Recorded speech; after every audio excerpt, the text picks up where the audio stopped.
it's your boy Darius, and here I am once again to talk about all things wonderful, like how I usually do, right? But today we're going to continue the conversation on communication. We had already spoken about, the definition and the various dynamics of communication. Well, today I kind of want to dive a little bit deeper, right? I want to go ahead and just kind of go more in depth about, communication, right? And how we communicate. Like, that's the question is, how do people communicate and why do they communicate the way that they do, in the manner that they do, right? So let's get started.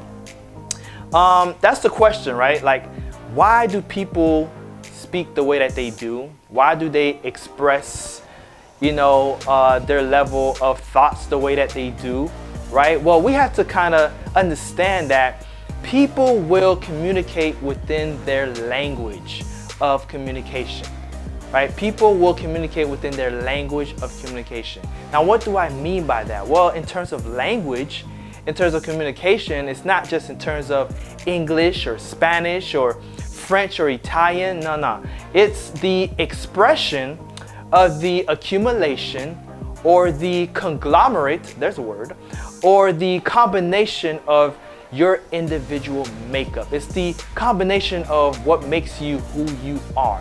And what we have to understand is that a person's language comes from their function, who they are, what they are, where they've been, where they're going, how they think, their pain, their past trauma, their individual idiosyncrasies, their personalities, their genetics, etc. Right? We have to understand these things, and every individual has a certain makeup. Every individual has, a particular way of functioning, right? And this particular way of functioning is, like I said, is a combination of, how God created you, right? Again, your genetics, your upbringing, your culture and environment, the way that you were brought up, right?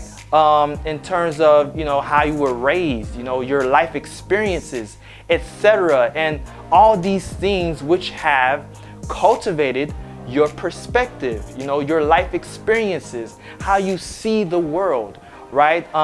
And your thought process and how you think.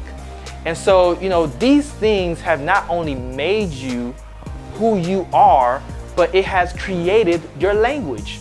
And, your language is basically how you communicate and how you express who you are, how you transfer whatever idea that is in your head and, how you materialize it and present it to others. If you want to communicate better with people, you have to understand their language.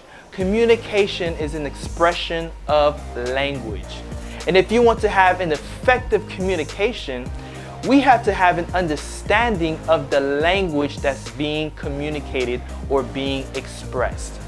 I mean, simple example could just be, geographical semantics, right? Like somebody who lived in, Texas, will probably communicate a lot different than somebody who's from New York, or somebody, who has lived, by the waters, right, will probably communicate differently than somebody who's lived in the mountains, right? Somebody who has lived in America in general will probably communicate a lot differently than somebody who is from the eastern part of the world, right? Where, things were a lot different in terms of growing up. Things, they experience things a lot differently, right? Somebody who has a military background will probably, communicate a little bit differently and have a language that's a little bit different than somebody who, did not have to worry about relocating every other year, right? So we kind of have to understand that, people will have different backgrounds and different experiences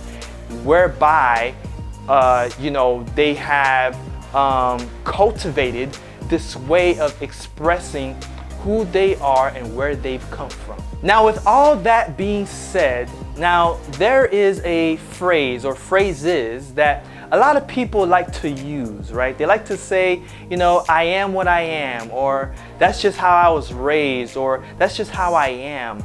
But they like to use these phrases in order to avoid blame, or in order to avoid faults of their own, to not confront the fact that not everything that you've inherited biologically or that you've experienced in the past is good. There are some things that we need to get delivered from. We need to be free from. Whether it is past trauma or past pain or past abuse or, addictions that we need to get delivered from, right? So that we can grow and develop and evolve from. Now, just because we communicate a certain way, or that we receive information a certain way, or that, we express ourselves a certain way, because of our environment, or because of who we are, or because of where we've been or where we come from, does not mean that we still don't need to improve our language of communication, to improve our way of speaking to other people, our way of expressing ourselves to other people, and to improve our way of relaying our thoughts to other people. We still need to improve. We're not perfect, and so we have to constantly seek to grow and to evolve and to become a better version of ourselves. Now, we also have to understand the different dynamics of communication when it comes to roles, right? We have to understand that certain communication styles and effectiveness is dependent on the role that we take, right? Whether it's the mother-father communication dynamic, or it's the wife and husband communication dynamic, or the son and daughter communication dynamic, or boss and subordinate dynamic, right? One of the simple examples that I could explain, or I could use to explain, is something like this.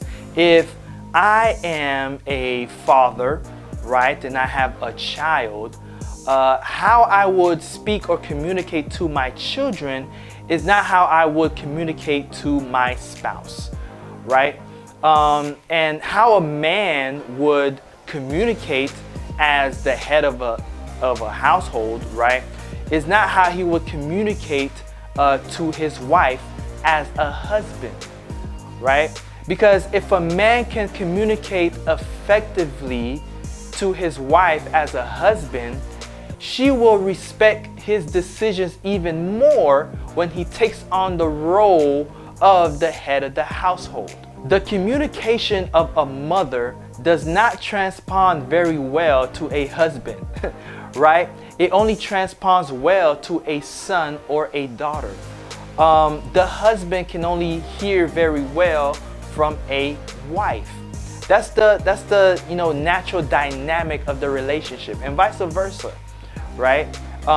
Because one of the reasons I submit as to why a lot of marriages struggle is because when the man or the woman is in the midst of a parental role and they don't know how to shut it off or learn to switch it, they then start to talk to their spouse, right, as a child. The wife starts to talk to the husband like a little child, and the husband starts to talk to the wife like a little girl, because there hasn't been an understanding and awareness of switching the communication style and switching the communication of the role that needs to be taken during conversation. Now, when we talk about communication, right, in terms of roles, it's not just dynamics within the family, but it's also dynamics outside the family, whether we're talking about corporations or organizations, right, or just having friend groups, right, or at your job. Whether we're talking about the dynamic of being a boss or a supervisor or a CEO or a pastor, or being a head of a household, or being an administrator, right? And you have a mentee or underling or a subordinate or a follower, right? The dynamic between those would, differ vastly from, if you're talking to a friend or a coworker, right? And so, you wouldn't talk to a coworker the same way that you would talk to your boss. You wouldn't talk to your friend the same way that you would talk to if you had an underling, right?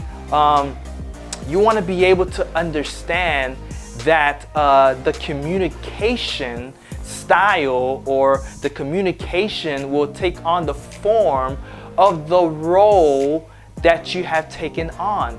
And so we have to understand these things so that we can communicate effectively, right, towards whomever it is that we're speaking to, right? And so we kind of have to understand that, because I think that a lot of times we may be in a certain role and we don't know how to switch it up. Sometimes there's people who talk to their friends the same way that they're talking to their boss, or they're talking to their friends the same way that they're talking to somebody whom they're over, and the friend may feel disrespected or offended, or how is it that you're going to talk to me this way?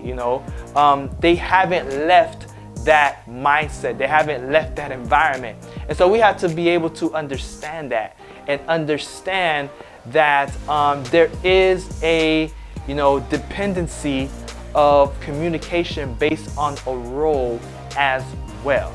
So I hope that you kind of enjoyed this conversation. At the very least, you learned a little something, right? I hope that it was kind of clear as to the depth of communication and how far it goes, and understanding as to why sometimes people communicate the way that they do, right? Understanding the backgrounds, the individual idiosyncrasies, and where people come from, and understanding the past things that they've experienced, right? All connects and correlates to how they express themselves, right? And then we go into just the role dependency, right, of various communication styles, right? And how sometimes how we communicate to certain people, depending on the role that we're taking in relation to the person that we're speaking to, whether it's mother son, son daughter, boss underling, peer friend, co-worker, right? And understanding that dependent on the role that we take is based upon how we should communicate, right? And with that, being able to communicate effectively. At the end of the day, that's all it's all about. It's just being able to communicate effectively, making sure that your message comes across clearly, and understanding what the other person, is trying to relate, right? What they're trying to say, what they're trying to express, right? And I think once we kind of have somewhat of an understanding of one another, then we'll all be able to understand each other, right? I hope you like what you heard. And if you do, go ahead and subscribe below, and stay tuned for the next video. All right, y'all. Peace.